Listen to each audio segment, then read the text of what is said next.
you deal with the devil, anything, anywhere, anyhow, whatever may be the situation, never accept a deal with Satan. We read from the book of Matthew chapter 4, from verse 1 to 9. Thank God that Jesus was led up of the Spirit into the wilderness to be tempted of the devil. After having fasted for 40 days and 40 nights, the Bible says he was hungry. And the tempter came.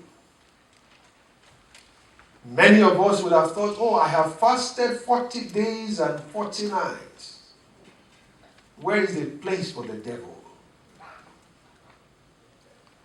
But oftentimes the devil is never moved, neither is he scared to approach any child of God.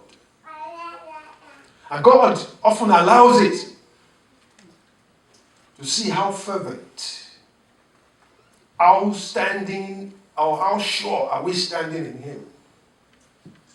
He was led by the Spirit to the wilderness. And the tempter came, wanting to make a deal with Jesus. And of particular attention, look at verse 9 there. It says, all these things will I give thee, if thou wilt fall down and worship me. The devil will want to take the best from you. He will want you to negotiate what he knows is most important to you in your life. That's why those who sin in the body, the devil knows they enjoy being sinned, continue to sin in the body. He knows they enjoy immorality. So that's what he will throw to them. The Englishman will say exchange is no robbery. But I'm here to tell you that spiritually, exchange is real robbery. In fact, it's the number one in the robbery code in heaven. Make sure you guard jealously what God has given you. Because when he comes, he knows what is most valuable in your life. And that is what he will demand. Praise the Lord. Hallelujah. Never sacrifice anything to get something from the devil. Never. Whatever he offers you, it may look good in the circumstances you are, but it's the worst thing that any man would ever wish he fall into. Come to ask the question, why was the devil asking Jesus to fall down and worship him 3 times? And the last time, Jesus Christ said, before I open my eyes, that's my own word. Because if any man demands that you fall down and worship him, he's already taking dominion. That's why when you begin to romance the devil, there are some sins which the Bible says flee. It didn't say you begin to speak in tongue and fast. What did he say? Flee. He said flee. By the time you flee, you will know that you are faster than a horse. Praise the Lord. We're going to look at 4 characters in the scriptures who didn't know what they valued. In some of their cases, God was favorable to some of them, but some of them never had it back. Like I always say, many of us do not realize what we have until we have lost it. But I'm praying for you today that the God of restoration will bring back everything you have lost in Christ Jesus. Judah and Tamar, to start with. Judah and Tamar. Genesis chapter 33. Just a quick rundown. Judah was one of the sons of Jacob. His mother was Leah. He had 3 sons. The first one, who had the wife, Tamar, died. And he has the second son. Take over your brother's wife. And while they were together, he did something that God was not pleased. So God smote him. And the last one was very young. So Judah said, rather than you marry a young man, just go to your father's house and be a widow there. And Judah's wife also died. That's why that scripture starts by saying, and Judah went down. Whenever you read in the scriptures that somebody went down, you know that he has moved from glory to shame. May you never move from glory to shame. Amen. Genesis chapter 38 verse 1. 38 verse 1, it says, and Judah went down. But the crux of it happened in verses 16 to 18. Can we have Genesis 38, verse 16 to 18? And Judah went to the town. Genesis chapter 38, verse 16 to 18. So he saw Tamar. He didn't know that Tamar was the wife of his son, the dead son. And he turned to her. He wanted to go into her. And see what Tamar said. And he turned unto her, by the way, and said, go. So I prayed thee, let me come in unto thee. For he knew not that she was his daughter-in-law. And she said, what wilt thou give me that thou mayest come in unto me? So Tamar demanded for something from Judah. Verse 17. And he said, I will send thee a kid from the flock. And she said, wilt thou give me a pledge till thou send it? Verse 18. And he said, what pledge shall I give thee? And she said, thy signet, and thy bracelet, and thy staff. Let's read it together. That is in thy hand. Tamar wanted what was in Judah's hand. And Judah looked. This is my own word. What is the use of this ring? What is the use of this bracelet? What is the use of this staff? Take it. He didn't value it. But the woman knew, he said, the one that is in your hand. Because Judah always walked with all things, those things present with him. Everywhere you saw Judah, you will find the signet, you will find the bracelet, and you will find what? Because if not, this woman would not have demanded for what he knows. She knows that Judah values most. And what did he do? He gave it her and came in unto her. And she conceived by him. If you look at the book of Esther, when Haman came to the king and said, there are some people who are scattered. There are many. And he planned a plot. The first thing that King Ahasuerus did was to what? To off his ring and gave him, which was a sign of authority that you can go ahead and do whatever you like. Even when Esther had prayed and appeared to the king, the first king, when King Ahasuerus saw her, was, the Bible says, he extended his signet to who? Esther, and said, ask me, and I'm ready to give you half of my kingdom. The enemy knew that. Whatever you are carrying now that you don't value, God will begin to make you value them. Amen. And the woman conceived. And when she conceived, said, Judah, Tamar had conceived. He said, no, that woman, if in fact he said so many, that woman is a whore. Something, we have to die. Yeah. Said, Tamar, who impregnated you? He said, the man that is the one that impregnated me. What is a kid goat going to do? Can he be holding a kid goat all the time? He would have declared a party, say the man that holds it. And everybody knew that must be Judah. I am praying for you again. Whatever you have lost by a deal with the devil, God will have mercy on you. Amen. And he will restore it to you. Amen. And the Bible says Judah was ashamed. This scripture records one of the most shameful things ever recorded, besides Reuben sleeping with his father's wife. But I thank God. Everyone say, I thank God. Let's see what God did.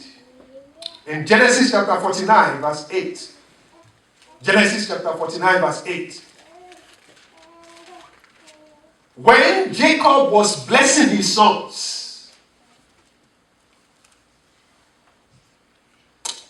God spoke through him. He said, Judah, there was something you lost, but I'm here to restore it. Let it be known to you that that scepter that you put down as a collateral for that sinful habit was actually meant for you. But out of my mercy, I'm ready to give it back to you. Simplified now. See what Jacob said.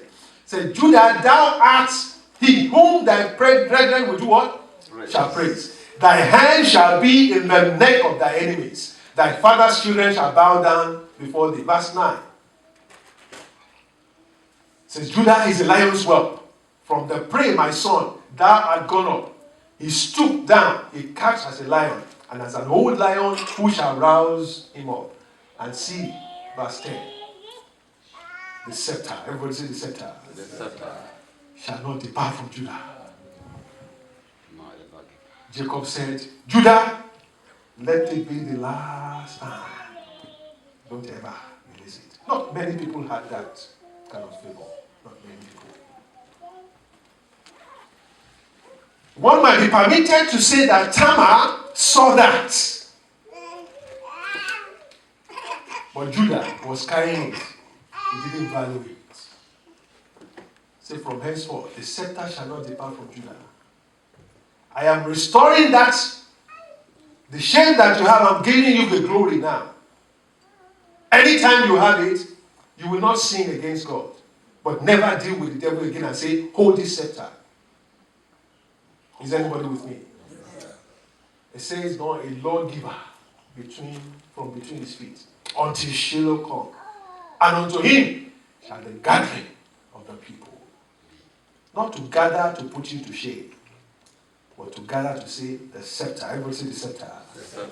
The scepter The scepter shall never depart from you. What a beautiful God we serve.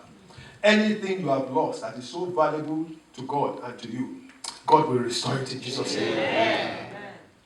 Number 2, Leah and Rachel. They were sisters. One was more beautiful than the other. The Bible says Rachel was more beautiful. I don't know whether he runs within the family, but it looks like he's running within the family. Rachel lost a sleep with Jacob just because of Reuben's mandrakes. We're going to go through it. Reuben went out. Let's look at Genesis chapter 29, verse 18. Genesis 29, verse 18. And Jacob loved Rachel. No, I'm sorry. Genesis chapter 30. Genesis chapter 30. Thank you. Genesis chapter 30, verse 14. Genesis 30, verse 14. And Reuben went in the days of wheat harvest and found mandrakes in the fields and brought them unto his mother Leah. Then Rachel said to Leah, give me, I pray thee, of thy son's mandrakes. If she didn't have the mandrakes, would she die? Would she die? No. Look at verse 15. And she said unto her, is it a small matter that thou hast taken my husband? And wouldest thou take away my son's mandrakes also? And Rachel said, therefore he shall lie with thee tonight for thy son's mandrakes. What a negotiation. Now, who did Jacob want in the first place? Anybody? Rachel. Because of the greed of Rachel, Leah was now bold to say, you are taking my husband. Whose husband? And look at the negotiation. Deal or no deal. Rachel said, okay, you can lie with our husband tonight. What is the value of mandrakes? Verse 16. And Jacob came out of the field in the evening, and Leah went out to meet him and said, thou must come in unto me, for surely I have hired thee. Jacob, I don't know. Said, I have hired thee. You are mine tonight. I have hired thee with my son's mandrakes. And Jacob lay with her. Leah knew that Rachel wanted the mandrakes. And the best deal was to do what? If Leah had not accepted that or didn't want to sleep, he would say, no, give me another one. Is that not so? But from the beginning, even Laban had encouraged it. Because Laban told Jacob, no, you can't take the younger before the first one. So that's why he deceived Jacob by putting Leah in the tent before Rachel. And because the enemy was cashing on Rachel's weaknesses or Jacob's weaknesses, he said, no, this is what I want. Now you said a good thing, I will lie with your husband. So that whenever the son was going anywhere, let's look at the next verse. Verse 17. And God hearkened to her, and she conceived the fifth son. What's his name? Verse 18. Issachar. So whenever Issachar was going, yeah, that's my strength. I hired your husband. I'm your father. Adventure. This same Issachar became the one who knew the times and seasons. And what to do. And the old people came to understand it. Just for mandrakes. Everybody say just for mandrakes. Just for mandrakes.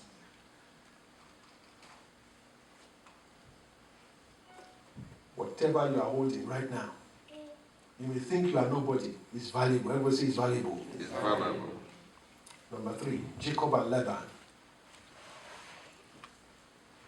Laban was his uncle. In fact, when Rebekah stood in the space of Jacob, because she loved Jacob, Isaac loved Esau. Oh, Father Isaac. God bless Father Isaac.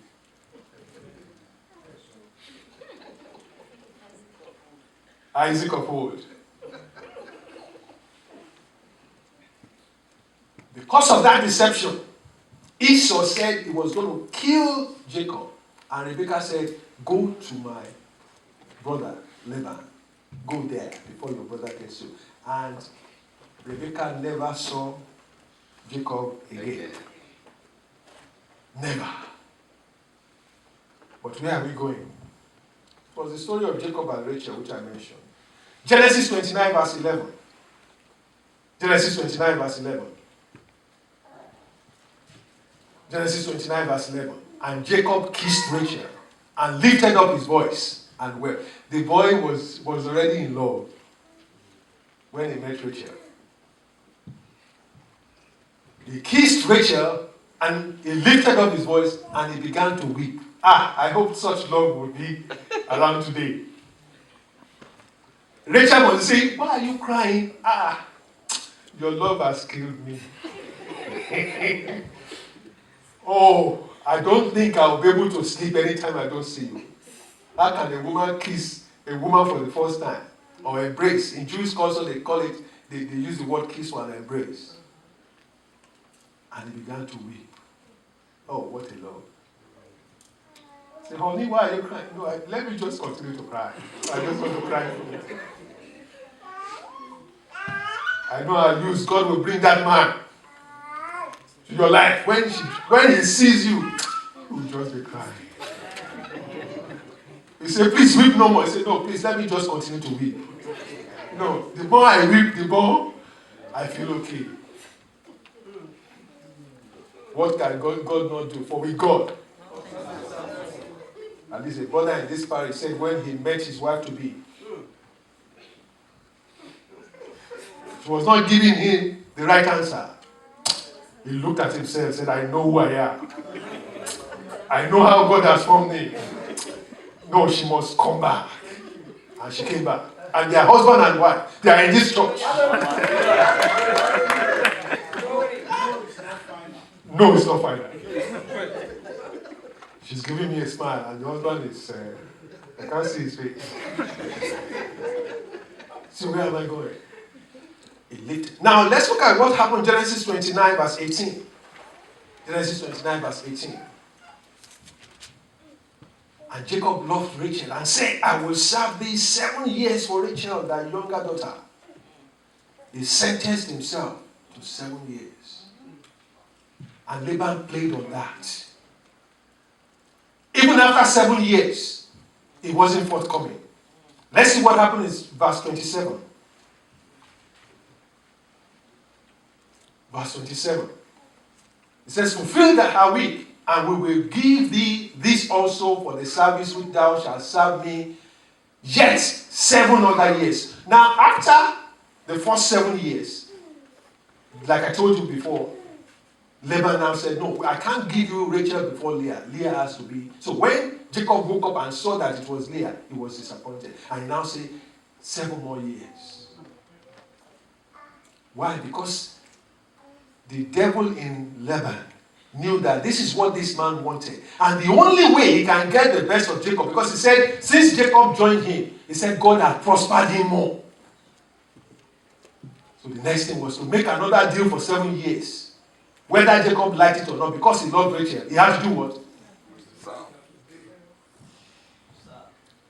No deal with the devil. Because if Jacob had stood and said, whatever may be, I remember the God whom I met in chapter 32. When the angel met me, whatever is going to take me tonight, I will call upon my God. And by tomorrow morning, Laban will come and say, Jacob, is this my daughter you want? Come on, take her and go. But he didn't do that. He was sentencing himself. Sentencing himself to do what was not convenient yet. No matter how the number of years progressed, the Bible says they were like days to him. May you not enjoy labor. Amen. Is anybody with me? Yes. He was laboring. The love. And Laban knew it. So he put that to him as a negotiation. Serve me another 7 years. Whether it's convenient for you, it's because you want my daughter. Deal or no deal? Say no deal to the devil. No deal to the devil.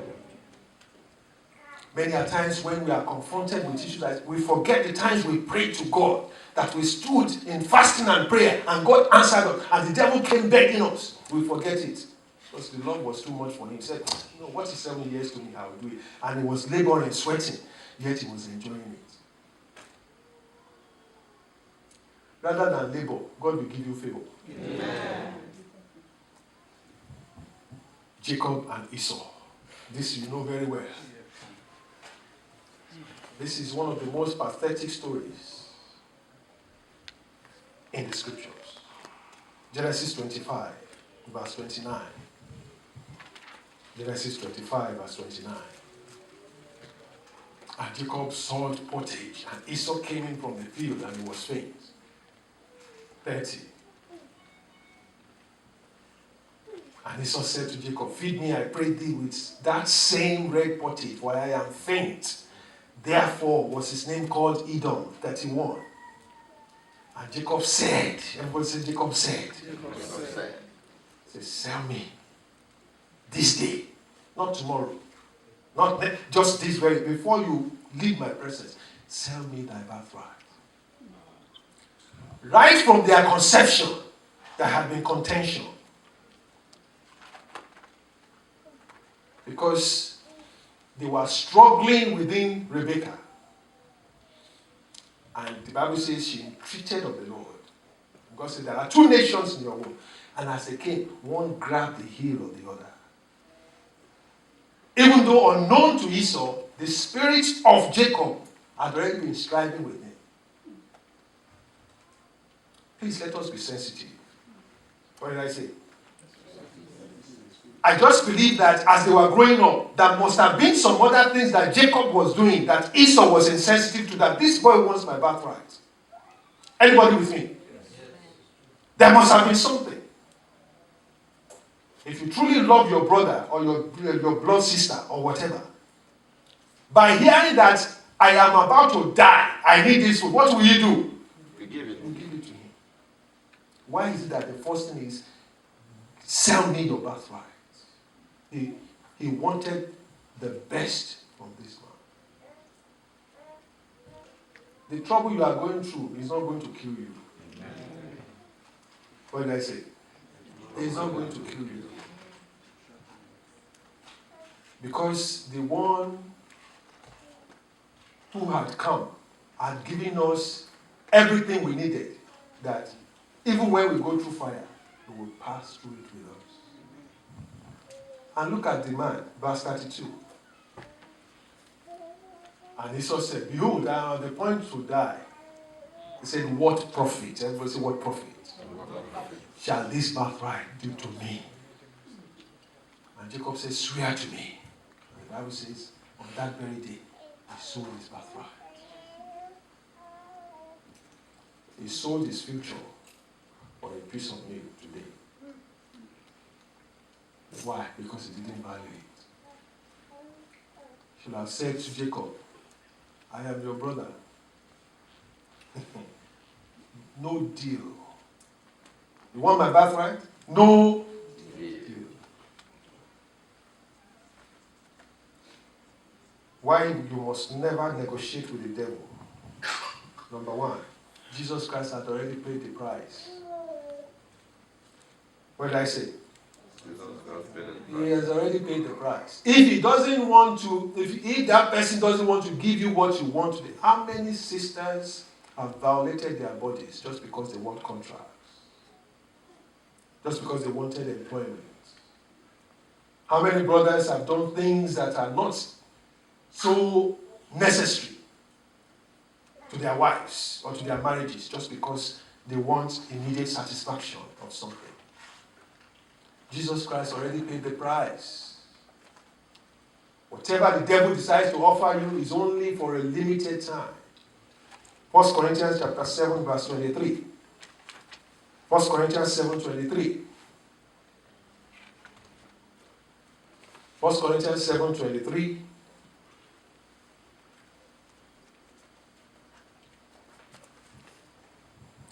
Said, Christ has already paid the price. He said, you are bought with a price. Be not ye servants of men. Esau became a servant of Jacob. In fact, when he came to his father said, oh, who was it that had come? I have blessed him, and he shall be blessed. I can't reverse that.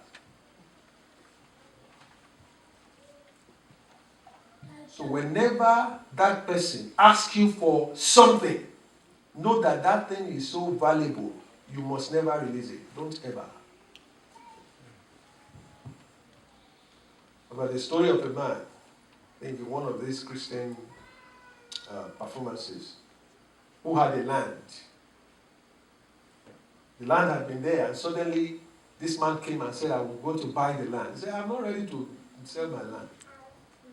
He came again and offered a higher price. He said, I'm not ready to. Then he came a third time and offered a higher price. He said, this land has been lying there for quite some time. Why is this man coming with a higher price?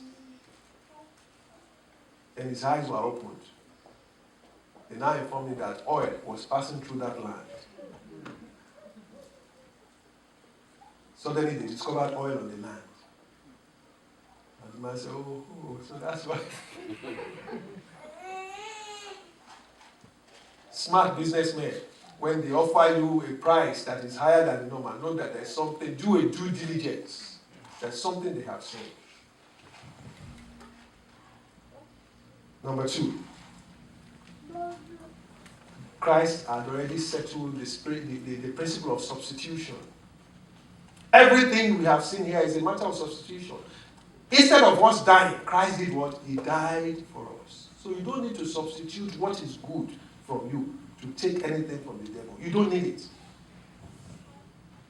Romans chapter 4 verse 25. Romans chapter 4 verse 25. Who was delivered for our offenses and was raised again for our justification. He was delivered for our offenses. So anytime the devil is trying to make a deal with you, you mean you want this just because you want to give me a contract? You ain't going to have it. How many human resources managers have wasted ladies or men just because of, and by tomorrow it's no longer the human resource manager. And the whole body has been violated. That shall not be your portion. And as I close, what is the danger of having a deal with the enemy? The danger is that the possibility that you may not recover from it is very high. Hebrews chapter 12 verse 17. Hebrews chapter 12 verse 17. Hebrews chapter 12 verse 17. For ye know how that afterward, when he would have inherited the blessing, he was rejected. For he found no place of repentance, though he sought it carefully with tears. Who was the Bible referring to? He sought it carefully with tears. Esau was carefully, he was crying to persuade his father, please. That's why the Bible use the word carefully. Oh, please, maybe he was trying to whoop up sympathy. And his father said, no, I have blessed him. I can't reverse it. The blessing has gone out. So no matter how much he tried to fall on the ground, roll on the ground, grab his father's feet, no, you are only trying to carefully change my blessing. I cannot change it. But we have a God who is able to accept you again as you rise up this morning. What is God looking for in us? When the devil comes to you, wanting to make a deal with you, what is God looking for?